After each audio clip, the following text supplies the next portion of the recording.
Hi, I'm Mitch Gallagher. Welcome to the Sweetwater Minute. We have a special guest with us today. Mark Lettieri's here. Great to see you, man. Good to be here. Thanks, Difficult Mitch. traveling these days, but we're glad to have We you made it, swing dude. by. Yeah, man. Jackson Audio brought you in. Correct. Yeah. So what were you doing? What were you? What brought you here? Yeah, they have a couple pedals that they're putting out. They're Texas-based, as am I, and so brought me up to kind of help demonstrate the product. Nice. As you do. So yeah, had some fun this morning. Yeah. You did cool. a sales meeting, right? Yeah. Showing off for the sales engineers. Yeah, man. Right. That's so cool. That's so cool. So you have lots going on. You're a prolific guy doing lots of things in lots of different directions. Try to be, yeah. Yeah. So tell us about the early days. You're from San Francisco originally. Yeah, the Bay Area, Menlo Park. Nice. So home of Facebook now. There you go. But Claim to fame. yeah, right. I started playing like any kind of regular old kid. Dad had a guitar in the house, and I picked it up and started messing around with it, and that led to lessons and just sort of became a passion. As soon as I was kind of able to emulate the sounds that I was hearing on my favorite CDs and radio and that kind of thing, it just sort of took off, and I knew I had to do it in some capacity in my life forever. So Right. here we are. So were you how involved were the lessons? Were you taking a lot of lessons, or did you just get started? Or? Yeah, I mean, I had some guitar teachers that would come over to the house when I was a kid, teenager, and they thankfully were all really great and inspiring. And I had a teacher in high school, this fellow Gordon Kahn, who was really serious about theory and technique, and he knew I was serious, so it was a good arrangement there. I grew a lot, I think, in my teen years as a player. And then in college, kind of was sort of self-taught, but I took a little bit of lessons with the jazz instructor, this guy Tom Burchill, at my university at TCU.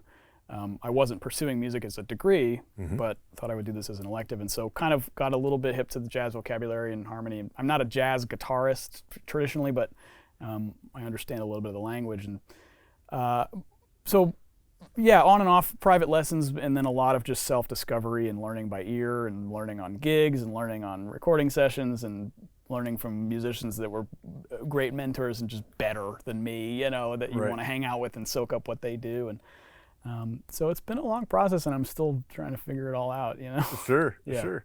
So did you get deep into reading and all those kinds of things, or are you more ear player? I mean, I can read okay, but I'm not a reader. Right. I mean, I can get my way through a chart, but I would say most of my breakthroughs have come from playing stuff by ear and just sitting with a CD or an MP3 nowadays, and just kind of figuring out till I get it. And just a lot of questions, Right. How do we, wait, what was that? Finding someone that could know the answer and just sort of seeking out kind of the knowledge. But I guess that's about my extent of it, Yeah, sure, Right. sure. So when you were in the Dallas-Fort Worth area, Yeah. went to a TCU, Right. you were playing gospel worship music as Yeah, well as I was doing a some lot of R&B that and stuff. things? Yeah, so I was doing a lot of gospel music and R&B, and in college I had a rock band, and we were sort of this kind of like a softer King's X, I guess you could kind of call it. So I was kind of pursuing that, but was doing the gospel stuff, playing a lot of R&B gigs in Dallas and Fort Worth, and that's eventually kind of how I met Snarky Puppy, because a lot of those fellas were doing the same thing, and so Right. and I still do a lot of that at home. It's been a big part of my sound. I sort of emulated in my own kind of way, because I didn't grow up playing gospel music traditionally, but have sort of incorporated some of it into my playing now. So Right. Yeah. Right. So one of the big kind of, I guess, entities in that world is Hillsong. Right. And Hillsong, there's a connection there to Jackson Audio. Yeah. And certainly there's a whole sound associated with that Hillsong approach to Right. To Christian music. Is that Right. something that you were working in that area of gospel, or was it other areas? No, the gospel I did was primarily like urban, African American gospel music. So it's heavy funk, R&B, soul in the gospel. But traditional quartet guitar playing, and I mean, there's just such a lineage of incredible players that really do that the right way. And I was just sort of like, hey, me too, right, guys? Like, Right. I want to be a part of this. Right. And so, but professionally, I do we'll kind of call on that Hillsong CCM sound for different sessions and stuff like that. And so, yeah, Nigel Hendriff is part of the Jackson team. And Right. So, yeah, it's been a kind of a process learning the reverbs and the delays and the proper amount of textural stuff that goes into that kind of guitar playing. It's a really cool style to check out, you know. Right. So that's you mentioned, you know, that style and funk and R&B, and you said you had a rock band. If I understand correctly, when you came out of college, you played in a country band for a while. I did a little bit, yeah. So how did you go about getting into all these different styles? I think there was a time when I was sort of 19, 20, 21, where I started to figure out what it meant to be a professional musician. And I was like, okay, I'm reading about all these players that are these session players, these freelance players, these people who, sidemen and women that go from gig to gig. And I thought, well, this is really interesting because it seems like a sustainable sort of way to make a living, which Right. at the time I was interested in doing because I wasn't going to pursue my degree from school. I was going to do music. And, you know, of course, we all hoped that, like, oh, our band's going to make it, man, you know, but that my rock band in college didn't make it. So I was like, well, I should figure out how to just do a bunch of stuff and be at least somewhat convincing in as many styles as I can to just keep the bills paid, really. Sure. And so I got the gig with this country band because I was going to blues jams and sitting and playing blues tunes. You know, a lot of Mustang Sally and whatever else they were calling, you know, and the drummer in the band was like, hey, you want a gig? And yeah, sure. Well, I'm not doing anything. You know, I can play Right. country, I think. And so that was that. But I was playing with them while I was still playing at these gospel churches, and started another rock band with some friends. And I just liked being able to try to apply guitar in as many ways possible. So that's what led me to try to learn as much as I could stylistically. Sure. You Sure. know.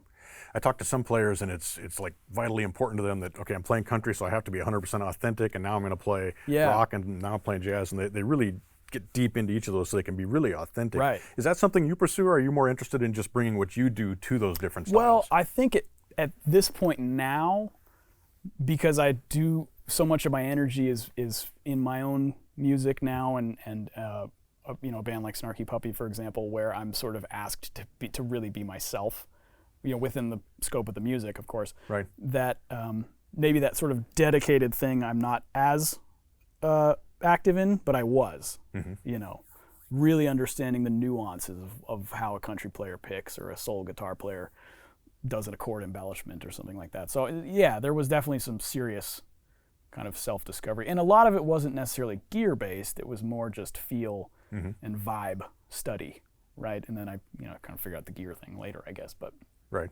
so now I'm kind of in this funny place where it's like, well, I'm making my own music a lot, so what the heck do I sound like?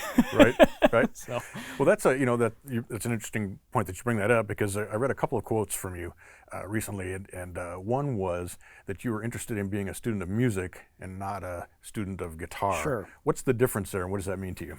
Well, I like understanding why music works, why certain sounds make me feel the way that they do. And I think looking at music beyond my instrument makes me a better musician, makes me a better songwriter too.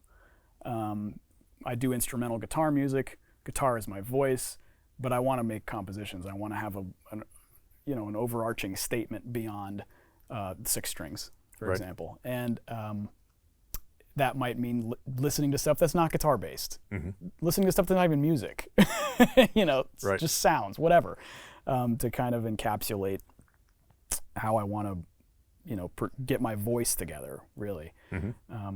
So, yeah, my influences are beyond just guitar, of course, and I think everyone probably, if deep down they really, you know, it's like, yeah, I play guitar, but I like whatever.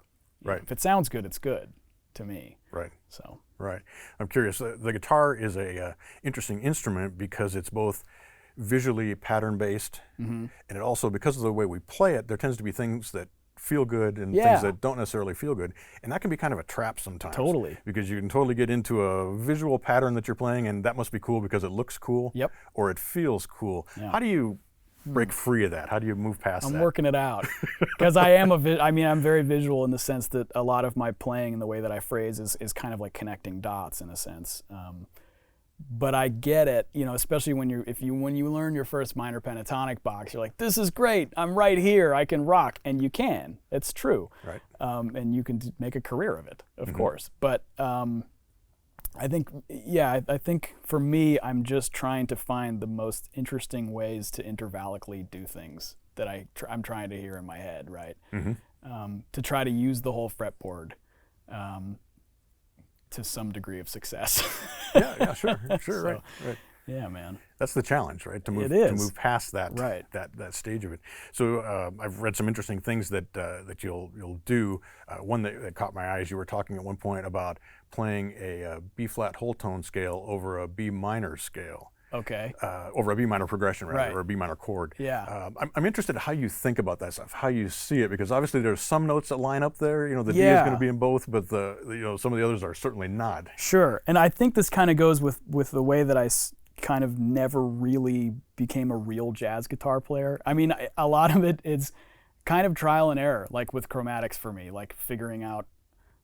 A lot of it, to bring up the other point, is like, well, this looks kind of neat. This looks like it might be a thing. Let's see if it is. Right. Oh, it kind of is sometimes. Let's figure out a way to incorporate that with maybe a position that feels good. And then we've got these two things that we're working with. I definitely play a lot of things and then go back and be like, wait a minute, what was that? Oh, you played B flat whole tone over B minor. Why? I don't know. I thought it looked cool. And some of it sounded cool. Great, check it off. We can use that now. Right. So, and that probably comes from having just played so much by ear. Sort of in that weird self-taught world. Right. So and that's what you get. That's what you get. Sure. So there are a couple of common tones between those two. There'd be the D and the E would be common between the two. Sure. Are those things that you target, or is it all just Well, purely by ear? I think if I'm playing like in B minor, for example, I'll probably think B Dorian, B minor pentatonic, maybe B melodic minor, depending on if I want to sort of get that sixth in there. But a lot of it is just kind of coming up with visual patterns and seeing what kind of works. And I think for me, even if melodically it might be a little bit quirky, if it rhythmically fits, it feels like it fits in my ear. And so that's why a lot of the kind of soloing that I do is rhythm based, essentially, because for me, when the rhythm's convincing, that's a really good way to get the point across. Right. And that's not an excuse to just play random notes that feel good, although you could. I mean, it just depends how many people you want to show up at your gig. No, I'm just kidding. What's he doing? Yeah. Who are these people? Right. So you've said, though, related to that, you've said that the rhythm is the hard part to nail, and some of the other things aren't quite as difficult. Talk a little bit about that and how somebody can develop their rhythmic sense as a player and incorporate new rhythms into what they're doing. Sure. Listen to not guitar players. Listen to drummers, bass players, hip hop, MCs, right? I mean, anything that's by nature rhythmic first, I think, is just a great place to start. You can listen to rhythms from not American music, of course. Like there's so much stuff out there to check out that you'll start feeling beat one in all kinds of random places, Right. And so rhythmically, like I get a lot of my rhythmic sense from other instruments, I guess that's all I have to say about that. Well, maybe. all right, that's cool. So is it something that you developed working along with the metronome, Oh, sure. or did you work with trailed off there. Not so much the metronome. A lot of playing to records, tons of playing to records. Playing to records and playing in bands with great rhythm sections. I've been really blessed that I've always had great rhythm players, like drummers, bassists, heck, even keyboard, guitar players. But really, I got lucky with drummers, man. I did, and but a big part of it was playing to records. Picking a very specific rhythm guitar part out of a record, and just a song, and just playing that. Trying to keep focused on, I'm just going to play this, this one little eighth note groove that Steve Lukather does, or whoever, and just kind of nail that in. Like put yourself in make yourself part of the band when you're practicing along to a record. Right. So. Right. And listen to all the other instruments too. Well, that's an interesting point. I interviewed Nile Rodgers not long ago, and I've talked to Larry Carlton in the past as well, and both of them key off the hi-hat. Nice. when they go into a session or they go in to Sure. play with a band or whatever, that's Yeah. what they're looking for. Is there a particular thing that you look for that you kind of key in on? I listen to the kick drum, and definitely the hi-hat, the bass line. I really try to listen to everything because it depends on what. I think something like a hi-hat will give you a great idea of your syncopation, stuff like that. For me, I listen to that, but I also just try to find a space that needs to be filled or a space that doesn't need to be filled. I think that's kind of the real tricky part about playing rhythm guitar is just putting it where it needs to go. Right. So, So a space that doesn't need to be filled.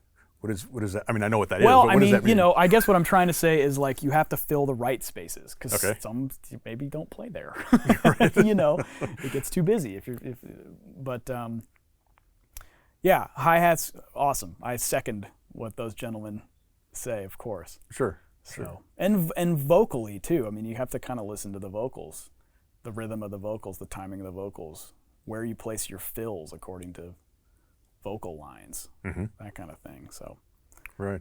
yeah, Right. it's hard to do. I mean, you really got to listen to the whole composition to get a real. At least I do, to get a real scope of what needs to be played. You work in pretty diverse ensembles, if you will. So you have your trio, Right. but then you're also obviously in Snarky Puppy, which is a much larger ensemble with 3 guitar players and a revolving cast of a large number of Talk characters. about finding your spot. That's what I was going to Play. ask about is how you approach those 2 different scenarios. Sure. Well, I mean, with my thing, I have the flexibility to kind of, the 3 of us or the 4 of us, if we do a quartet, have the flexibility to move around the composition a little bit, move around the groove a little bit more, and that's by design. But at the same time, I still have to play the melodies right. I have to handle the right rhythm parts if I'm choosing to do that. I have to solo in time with everybody. It's like, it's actually kind of hard because I have to do a lot of things. Right. Wear a lot of hats. With Snarky, the only time we ever actually play with 3 players is in the studio. Okay. So in that sense, the 3 of us will sit down and be like, okay, you got to take that part, I'll take this part. Maybe I won't do anything until the chorus, that kind of thing. And that's how we build up those tunes that way. And in that band, I'm doing more than just guitar playing. Like I'm doubling horn melodies or bass lines, which is guitar playing, obviously, because I'm playing on a guitar. But, you're covering a lot of ground. So the 3 of us will powwow to figure out what the best sort of course of action is before we do a take. Right. And then live, there's only one guitar player on stage. So then it's sort of is kind of I'm playing the part, but if we go into a situation where we're improvising, then I just have to put on my big wolf ears and hear everything and find out where I need to play, because okay, this is a section that's not written. Where are we going with it? And that just kind of comes with experience. Like we've been playing together for so long that it's almost like second nature. We all kind of have this in tune thing together. Right. Yeah. When Michael League was here, we talked quite a bit about how the songs come together and how you take those out. But I'm curious on your thoughts on that, and also on one of the things I talked about with him was maintaining that vast library of music that you guys draw from. Yeah. Talk a little bit about that, about learning the songs and keeping all that fresh and It's staying on stressing top me of it. out just thinking about it. I mean, it's one of those gigs where the band might be out for most of the year, but as one of the 3 guitar players, I come in and out. So I'm constantly kind of going back and brushing up everything, and I'll text one of Chris or Bob and be like, hey man, what tunes have you guys been playing? Like, do I need to be practicing this one? Or yeah, we pulled it out last night, dude, and I'm like, oh, okay. So I get in with, I put everything in a big Logic session, actually, and I just go down tune by tune, just playing along, and just hope that I can remember it all. It usually takes me a couple gigs to get into the saddle and really find my groove with it, because it's a ton of information. It's a ton of sounds to remember. I only play a third of the guitar parts, right? So I have to match what the other guys have done on the record, which takes some time getting my tones together, because some of them are tones that I just don't naturally use, right? So it's a challenge, man. Yeah, I bet it is. It's a hard band to be in. I bet it is. Yeah, I bet that's got to be fun though too. It's fun. Yeah, absolutely fun. Yeah. Some of the most fun I've ever had. Is it a lot of improvisation when you take that on stage, or is most of it? I mean, we're playing the compositions down, but every night they're different. You know, everyone's playing their parts, but there's feel changes. There's, you know, the solo sections are always open and could literally go anywhere, which is part of the exciting part about doing it. So, you know, it's a cool band because everyone really respects everyone else. They respect the tune. They respect how the band needs to sound live. And it's, you know, it's a professional situation. Like we're up there trying to sound good. Right. I would think it's not the kind of situation where you can go in and have a big ego and want to be the star of the show. No, you really can't because there's no room for that. Because everyone on stage is a killer, you know. Right. And it's not a jam band in the sense that we're like totally making up things on the spot necessarily. Like there's compositions, there's songs, there's melodies, there's parts that have to be played, otherwise the songs won't be represented. So everyone does that, and then, you know, I mean, if it's your solo, then yeah, step on something, you know, get after it. Right. But other than that, you're playing a role. Right. So. Right. Contrast that with Fearless Flyers. Sure. Fearless Flyers is a really fun thing because everyone's role is very much defined in that band, and we all have super unique sound. I mean, Corey and I are very different guitar players. We're both sort of funk groove based, but different interpretations of it. So it's really fun to play because I can just do my thing, he can do his thing, Joe does his thing, and Nate's just amazing all the time. Right. So it's a cool thing. The only drag is that we just haven't been able to play often enough. You know, and this year we were going to have quite a few gigs, but it's fun coming in there and interpreting, you know, the tunes that the guys come up with, or, you know, coming up with stuff together, bringing in riffs and just seeing kind of what works, and then just, you know, we don't really do a lot of takes on those videos. I mean, maybe 2 or 3, and it's a pretty fast-paced thing, and some of the songs are pretty fast-paced. Come to think of it. Yeah. But I love playing funky baritone stuff, and so like that's my job. Right. Happy to do it. Yeah, it's so interesting to watch the two of you, because Corey has that rubber right hand. When he was here, he was talking about how that all works, and you have a very different. Yeah, I know he's doing this, and I'm like this. Yeah, right. It's like, well, there you go, contrast. Right. So does one of you come in with the part, and or do you develop those together, and the other one finds a place to work in? Kind of, yeah. I mean, this last record, Corey had brought in a lot of ideas. Jack Stratton had brought in some ideas, and then we kind of tweaked them, sort of as a band, to kind of divvy up the parts a little bit. Some of the other stuff was a little bit more collaborative, like someone would start with something and then I'd be like, well, hey, maybe let's do this riff here, and then that's the B section, for example. Right. But yeah, I think probably, you know, or Joe and I'll come up with some sort of unison line to play, you know, kind of underneath Corey's strumming, so there's like a nice contrast between the strumming and some really tight kind of unison bass line baritone thing.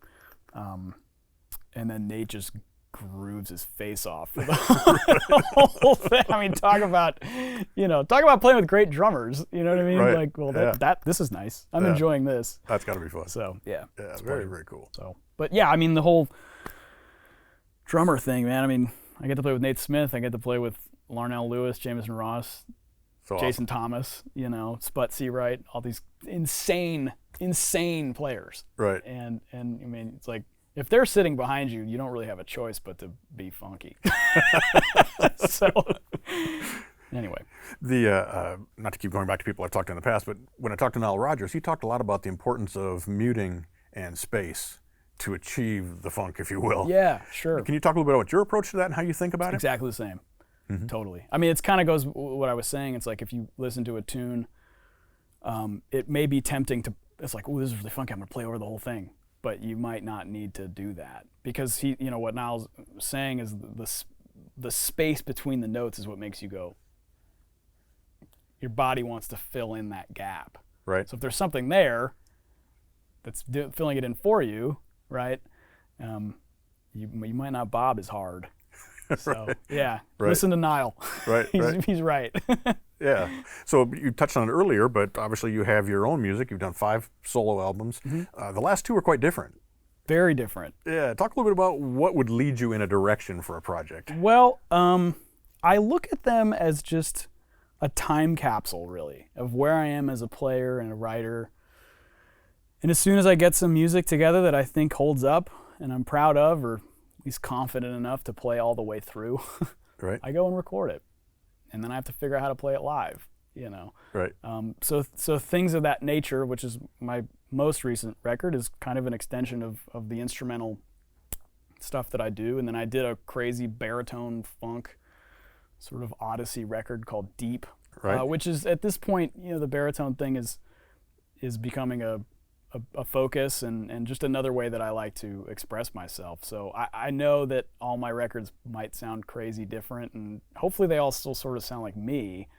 I guess, you know, you can leave a comment if it does or does not, but It has to, though, right? yeah, it's one of those, it's like I have all this music, I have to get it out. Like, let's get it, let's record it, so I can get on to the next thing, because I want to see where I'm going to go in 5 years, 10 years, whatever it is. And so they're just little statements. Right. Yeah. Some of them are not so little, though, because on Deep, there's, I mean, how many guitar tracks on some of those? A few. On some of those, yeah. Yeah, I mean, the idea with that one was I wanted to kind of almost overdo it a little bit, and probably did, you know. But that was just it was fun. I wanted the ear candy, the sort of left-right stereo stack of just things, fireworks just sort of happening around, to where you have to go like, wait a minute, listen to it again, you know. Hopefully. Right. But yeah, that was fun. That was a fun one. I'm working on slowly working on the follow-up. So we'll hopefully get that out probably 2021 or something. Nice. Like Look forward to that. Yeah, thanks. Right. So it's you mentioned playing with great drummers and what an inspiration that can be. It's a very different thing when you're sitting in your studio and maybe you've programmed some drums, or you just have a beat that you're playing with, or something. How do you bring that inspiration to a session or to a writing session? Well, I mean, yeah. So I'll program my own drums for my demos and things like that, and then when I give them to a drummer, it's more like a suggestion. I mean, but in the sense that, like, here, interpret this crummy little programming I did and do it like a human. I mean, you know, there's certain things that have to kind of happen, otherwise the composition doesn't really fit together. But yeah, I'm pretty open to, like, groove interpretation, you know, by all the musicians that I work with, if I give them a piece of music. Because, hey, they might hear something that I don't, that the song, you know, that we need to do. Especially live, which is so great, because I do use a couple different drummers live. Tayron Lockett is another one from Corey Henry and the Funk Apostles, and he'll play one of JT's grooves in his own language, you know, and it just makes a really nice kind of thing for me to always have around. Right. And so, yeah, it's cool. I like my friends. Yeah, no doubt, no doubt. So how much does that change what you do when a different drummer comes in and adds their own personality to something that you've recorded and have heard a million times? And yeah, I really like it. I mean, as long as, I think the only thing I really kind of focus on is like as long as the transitions are there and the song is moving forward in the way that it needs to do, all the human stuff that comes from a different player every time I feed off of that a lot. It's the same way in Snarky Puppy, because we're always changing people around. So, you know, you get a fresh perspective or something like that, or you know, what have you. It's nice. It's exciting for me, I think. Yeah, that's great. It must keep it fresh all the time also. Totally. Yeah. So we've talked about the rhythmic aspect of it and the musical aspect of it and all of that. How does tone factor in to what you do? It's pretty important. I mean, you know, I'm always searching. I'm always kind of, I mean, I have a thing that I hear in my head that I can most of the time emulate and get out, but there's always variables surrounding it. And, you know, for what I do, if I'm doing a recording for someone, then I have to kind of understand a lot of tones. Because, you know, if I'm working at a home studio where I do a lot of my work and someone emails me a track, they might not give me a lot of instruction. So I kind of have to read their minds, like how, you know, dirty the dirt guitar part on the chorus needs to be. Right. Because there isn't a producer telling me, like, yeah, this much gain or what have you. So I'm constantly listening to kind of what I need to do and what I need to tweak, even if it's doing a sound that I'm just not used to doing. Right. So. Right. The range of sessions you've done for everybody from Erykah Badu to Snoop to Those were fun. working Yeah. with 50 Cent. And Well, the just thing a- is, I actually didn't meet Snoop. I didn't meet 50 Cent. I worked for the producer that did those tracks. Okay. And it was just over at their house. Okay. And with the track that I did for 50 Cent, I didn't even know it was for him at the time, which was kind of wild. Yeah. I was like, that's cool. Like, and then Eminem sang on it. Eminem rapped on it. Adam Levine sang on it, and I was like, what? This is okay. I mean, it was like 20 minutes of work, Right. But that's how a lot of sessions happen these days, Yeah. So do they bring you in to let you do what you do, or do you come in to play a part, or how is that approached? Mostly just to kind of do what I do, especially with the hip hop and kind of stuff. They leave a lot of that up to me. And then, but if I do a country session, there's a chord chart. There might be like a riff or something that I need to play, and so I'm used to doing that. But a lot of times it's like, hey, do your thing within the context of what we're giving you. And so that's what I try to do. And I love taking direction. I love if somebody's like, eighth note delay there, muted part. I'm like, great, thank you. Like, cool. Right. Tell me what you need, and we'll do it. Right. So. Right. Do you tend to deliver like, okay, here's 4 solos, pick the one you like best, or do you just do one and say this is what you're getting? It all depends. I mean, like if they want another one, I'll do another one. Or if they ask for 3, I'll do 3. When you're doing session work, it's kind of like they say jump, and you go, how high? Right. Right.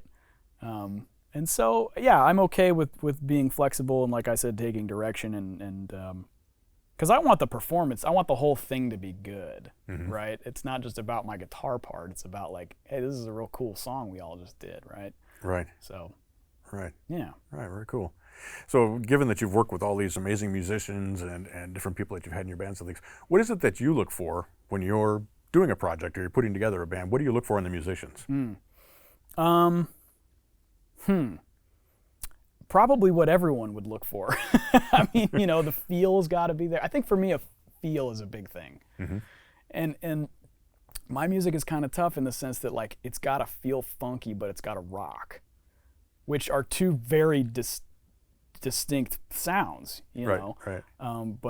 But I'm just blessed that I'm surrounded by the people that can kind of speak both languages, and.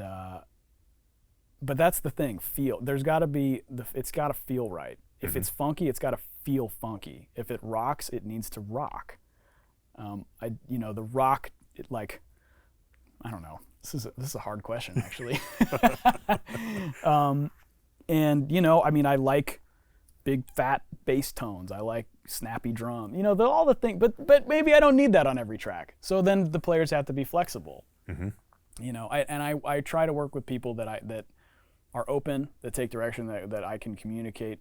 Hopefully, sometimes I'm not a great communicator, but I'm working on that. Right. But I've been working with a lot of the same people for years, so they kind of know what. It's like, it's a Lettieri session. Right. Here we go. Right. But they're pretty painless, I think. Right. I don't know. You ask the guys. Right. Yeah. Right. So my last question for you is a question I always like to ask when I have an artist like you that's working on a very high level with many other very high level artists. What is it that makes a great artist? Oh, man. I think great artists are okay with taking risks. Sometimes they fail, sometimes they succeed, but it's all part of the beauty of creating art. Like that's what it's really about. It's like if you have a statement, you need to make it regardless of what's going to happen to it. Of course, we all want people to like it, but sometimes that just doesn't happen. But you had to get it out of your system first. Right. You have to make that. You have to make that statement so that you can keep making statements, artistic statements. Sharing your voice. So yeah, I like artists that try things. Right. And so. Right. I like to try things. Yeah, that's awesome. That's awesome. So you mentioned you've got hopefully a new album next year. Yeah.